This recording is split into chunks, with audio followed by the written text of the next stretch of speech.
Sumpah Pemuda diperingati setiap 28 Oktober, mengacu pada Kongres Pemuda II. Namun sebenarnya istilah Sumpah Pemuda tidak ada pada 28 Oktober 1928. Catatan sejarah menunjukkan bahwa Sumpah Pemuda sebagaimana yang kita ketahui hari ini lebih sebagai putusan Kongres, atau lebih tepatnya putusan Kongres Pemuda II. Kongres Pemuda II menghasilkan keputusan. Saat itu namanya bukan Sumpah Pemuda, tapi putusan Kongres. Bung Karno lah yang mempopulerkan istilah Sumpah Pemuda pada saat dia berpidato di Solo, Jawa Tengah pada tahun 1955. Dia menyebutkan 3 poin yang terilhami dari putusan Kongres Pemuda II tahun 1928 itu sebagai Sumpah Pemuda. Lalu peristiwa apa yang kita peringati tiap 28 Oktober selama ini? Apa itu Kongres Pemuda II? Apa yang memicu tercetusnya Sumpah Pemuda? Siapa sajakah tokoh-tokoh yang terlibat dan apa yang kita bisa pelajari dari peristiwa tersebut? Untuk menjawab pertanyaan tersebut, mari kita simak penjelasannya.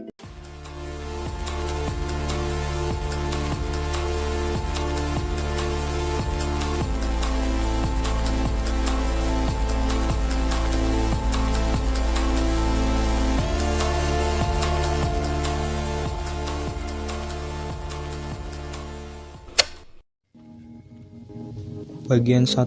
Mengenal Sumpah Pemuda. Sumpah Pemuda menyatakan bahwa mengaku bertumpah darah yang satu, tanah Indonesia, mengaku berbangsa yang satu, bangsa Indonesia, dan menjunjung bahasa persatuan, bahasa Indonesia.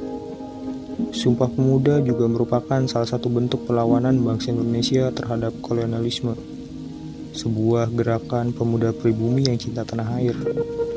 Sumpah Pemuda sebagai satu tonggak utama dalam sejarah pergerakan kemerdekaan Indonesia. Ikrar ini dianggap sebagai kristalisasi semangat untuk menegaskan cita-cita berdirinya negara Indonesia. Jika ditarik dari sejarahnya, Sumpah Pemuda tidak tercetus begitu saja, tetapi melewati beberapa tahapan.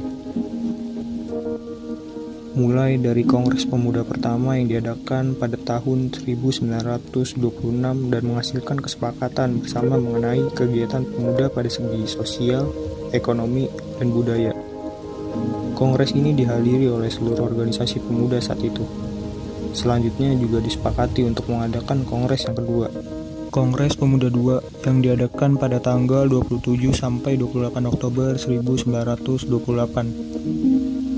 Kongres tersebut dipimpin oleh Sugondo Joyopuspito dari Perhimpunan Pelajar-Pelajar Indonesia. Dan pada Kongres Pemuda II menghasilkan putusan Kongres. Putusan Kongres inilah yang disebut sebagai Sumpah Pemuda. Bagian 2. Tokoh-tokoh di balik tercetusnya Sumpah Pemuda. Proses di balik terciptanya Sumpah Pemuda tidaklah mudah dan melibatkan tokoh pemuda dari berbagai daerah. Berikut ini adalah beberapa tokoh pelopor Sumpah Pemuda. Sugondo Joyopuspito. Sugondo Joyopuspito lahir di Tuban 22 Februari 1905. Seorang aktivis pendidikan yang juga pernah tinggal di kediaman Ki Hajar Dewantara. Ia pernah mendapatkan beasiswa sekolah tinggi hukum di Jakarta. Belum sempat lulus, beasiswanya sudah dicabut akibat kegiatan politiknya. Ia merupakan tokoh pemuda tahun 1928 yang memimpin Kongres Pemuda. Sugondo terpilih jadi ketua karena ia adalah anggota Persatuan Pemuda Indonesia, wadah pemuda independen pada waktu itu dan bukan berdasarkan kesukuan. Pada kongres yang dipimpinnya kala itu menghasilkan Sumpah Pemuda dengan moto Satu Nusa, Satu Bangsa, dan Satu Bahasa Indonesia. Djoko Marsait. Ia merupakan wakil ketua saat Kongres Pemuda berlangsung. Selain itu, Djoko Marsait sendiri merupakan ketua dari Jongjava.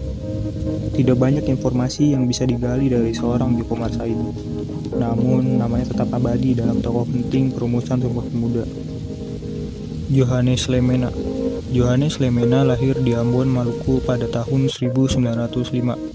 Kedua orang tuanya berprofesi sebagai guru. Pada usia dini, ia pindah ke Cimahi tahun 1914. Dan tak lama kemudian pindah juga ke Batavia untuk melanjutkan sekolahnya. Selulusnya dari Stovia tahun 1930, ia bekerja di berbagai rumah sakit. Selama pendudukan Jepang, ia menjabat sebagai direktur rumah sakit di Purwakarta dan Tangerang. Selain dikenal sebagai seorang dokter, ia juga dikenal sebagai politisi dan juga seorang pahlawan nasional Indonesia. Ia turut serta dalam pergerakan kebangkitan nasional sebagai anggota Jong Ambon dan sebagai panitia Kongres Pemuda pertama dan kedua. Muhammad Yamin.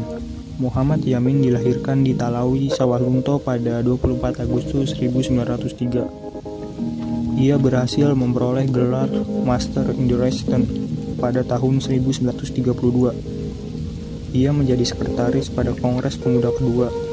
Ia yang menyusun Ikrar Sumpah Pemuda yang dibacakan pada Kongres Pemuda kedua. Dalam ikrar tersebut, ia menetapkan bahasa Indonesia yang berasal dari bahasa Melayu sebagai bahasa nasional Indonesia. Muhammad Yamin juga dikenal sebagai seorang sastrawan, sejarawan, budayawan, politikus, dan ahli hukum yang telah dihormati sebagai pahlawan nasional Indonesia. Wage Rudolf Supratman. Wage Rudolf Supratman lahir pada 19 Maret 1903. Ia lebih dikenal sebagai pencipta lagu Indonesia Raya.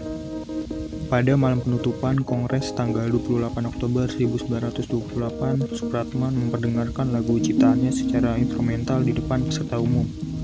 Pada saat itulah untuk pertama kalinya lagu Indonesia Raya dikumandangkan di depan umum. Semuanya yang hadir terpukau mendengarkannya. Dengan cepat lagu itu terkenal di kalangan pergerakan nasional. Tanggal lahirnya pun ditetapkan sebagai Hari Musik Nasional. Amir Sarifuddin Harahap.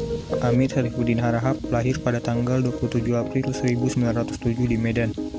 Ia mengenyam pendidikan di Haarlem dan Leiden di Belanda sebelum memperoleh gelar sarjana hukum di Batavia.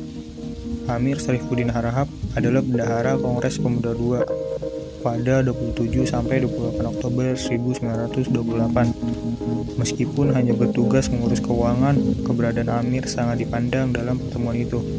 Buktinya, ia aktif memimpin sidang kala Muhammad Yamin merancang rumusan Sumpah Pemuda.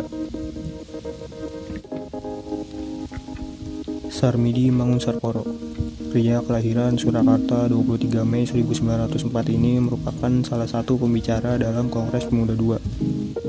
Dalam pidatonya, ia menyampaikan permasalahan pendidikan. Menurut beliau, pendidikan merupakan salah satu cara untuk keluar dari penjajahan dan semua anak bangsa berhak memilikinya.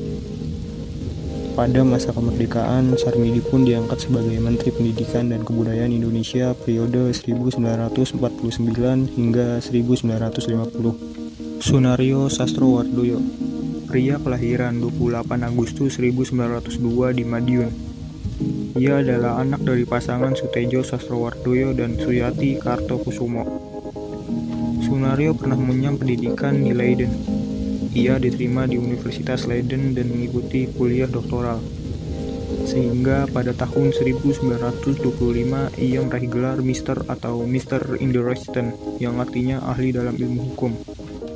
Setelah pulang kembali ke Indonesia, Sunario aktif sebagai pengacara. Ia membela para aktivis pergerakan yang berurusan dengan polisi Hindia Belanda.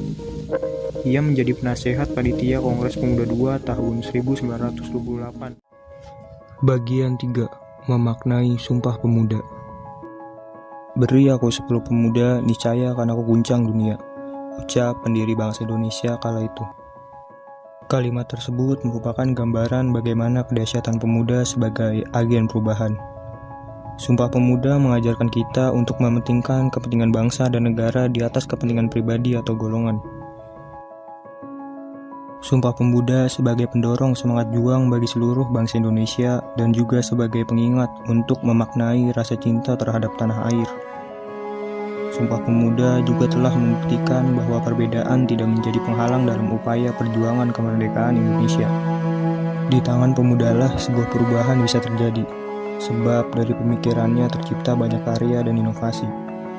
Perbedaan bukan alasan untuk saling membenci, namun dengan perbedaan kita saling menguatkan. Apapun agamamu, apapun suku dan rasmu, dan apapun pandangan politikmu, kita bertanah air satu, berbangsa yang satu, dan berbahasa yang satu, Indonesia. Selamat Hari Sumpah Pemuda 28 Oktober.